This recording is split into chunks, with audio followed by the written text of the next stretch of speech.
All right, let's take a look at how we're going to build this permission asset. So the goal is to identify, build, and grow the group of people who voluntarily agree to hear from you again, who eagerly want what you have to offer.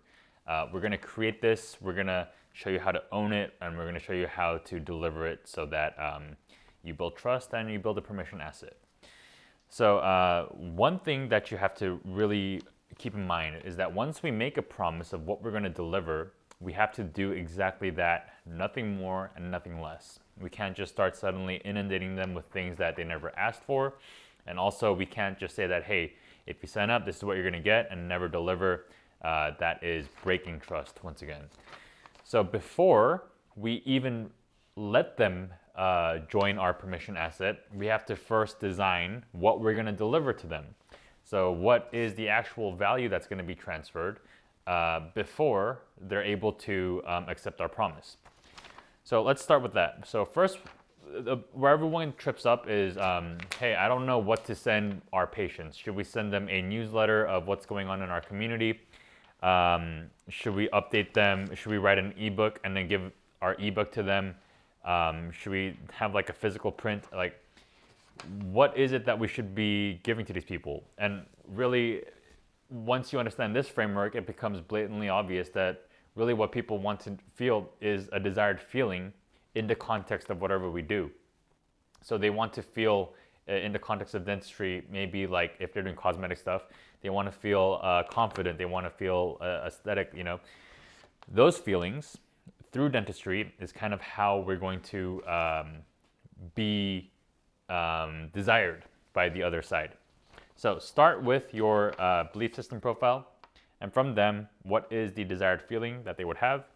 What is the feeling your ideal audience wants more of? So here is our core patient group. Right now, they're a bit sad because they don't have the desired feeling. And so what is that feeling that they're longing for, that they're missing right now? All right, what is the scalable value or experience they will receive to get that feeling? So we don't have to, let's say they're here in terms of current feeling, and this is where their desired feeling is. Remember all those emotional shifts that we were talking about? It doesn't have to be from A to here. Like that's not what we have to accomplish. Our promise isn't that. Our promise isn't that if you read our newsletter, you're going to suddenly not need dental implants anymore. That's not what we're trying to say. Here, we're trying to make a scalable value or experience, like it's just a little hit of that feeling, or it's to get them feel like they can accomplish stuff. So it's giving them a little bit of momentum towards it. It's slight shifts, shifts that they're still gonna want. So bite-sized insights that make them feel confident, if that's what they're looking for. Gentle reminders that help them feel in control. So if there is a email newsletters, let's say, and you sign up because you want insights, because you feel like you are losing control of your practice for whatever reason, and you feel like you need to get back in control. So insights that give you like a sense of control, not through just positive thinking, but maybe through actual strategy or insights that you never thought of before, like that's gonna actually help you feel in control. You're still gonna realize that there's a lot of work to be done, but it's going to be a helpful motivator. It's something that is welcome, that we're looking for. All right, so once we think of the scalable value or experience, like how are we gonna do that? Is that gonna be through an email? Is that gonna be an SMS? Are we gonna shoot a video like this to deliver that message? How are we going to deliver that scalable piece of value to that person? Choose where you will store those who gave you permission. So later on, or before people give you permission, you have to determine where are we going to store that permission once they come in. Don't make this your patient database, and the reason you don't want it to be is because you want a dedicated list for people who've given you permission, because you're going to treat that list very specially, very differently. So a separate list, you could have literally an Excel spreadsheet, a CRM, or a platform, but the point is you want to have this group specifically set up for you. I recommend stuff like Brevo if you want to do email. There's a lot of options for email. There's a lot of options for membership stuff, like probably what I'm going to do. but you get the idea. Define detention, change, and promise. All right, so now that we know what we're going to deliver, how, and we also know how we're going to store their information once they consent and they want to hear from us. Now we look at how to get these people to agree. And the process is the same. The change is that we want them to start digesting the information that we send their way. So that is literally the change. So what is the tension?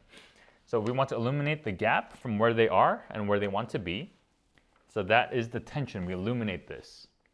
And then the change is that we offer them to sign up on our newsletter or whatever it is. And the promise is that they will get like weekly bite-sized information of how they can feel more in control or whatever. But the point is, this is heading towards their desired feeling. And it's also a promise that we can keep that isn't like overhyped or over-promising or under-promising. And then determine how people will join. So now we have like the message, which is, hey, if you're feeling like this and you want to get to this, this is like, join this newsletter and you will get this. Now the question is, how will people join? Like, where will they see this? Is it going to be a subscription? Are they going to sign up this way? Where in the touchpoint journey is this touchpoint going to come up? So you want to write that out. So for me, it might be if you want to join our community where you can listen, you can like get feedback or stuff like that. You can just sign up throughout the course. So that's just determining where they're going to actually sign up. And then finally, we want to check, is this actually a permission asset, or is this something that I'm kind of shoving down their throats that they might not necessarily want to be listening from me? So the 3 questions are, actually the 4 questions are, if I stop sending this tomorrow, would they notice and want it back?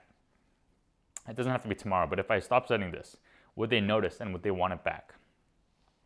Did they actually want to join? Or is it a list that they accidentally stumbled upon and by technicality, they're now part of the permission asset? Did you actually fulfill the promise? Are we living up to what we said we're going to do? Did you do more or less than what was agreed on? We don't want to do more and we don't want to do less. We want to do exactly as we promised because that's how we build trust. All right, so that's it. That is permission assets. The 2 things you're going to have to lead with, one is patience. This is going to take a lot of time and dedication. A lot of making promises, keeping promises, making promises, keeping promises. That's how we build trust and that's how we get more permission. And then the second thing is going to be a lot of humility. We have to be very empathetic. We have to lead with what they care about, with what they want, and not necessarily with what serves us. So that's it for permission assets. I hope you get started with this as soon as possible.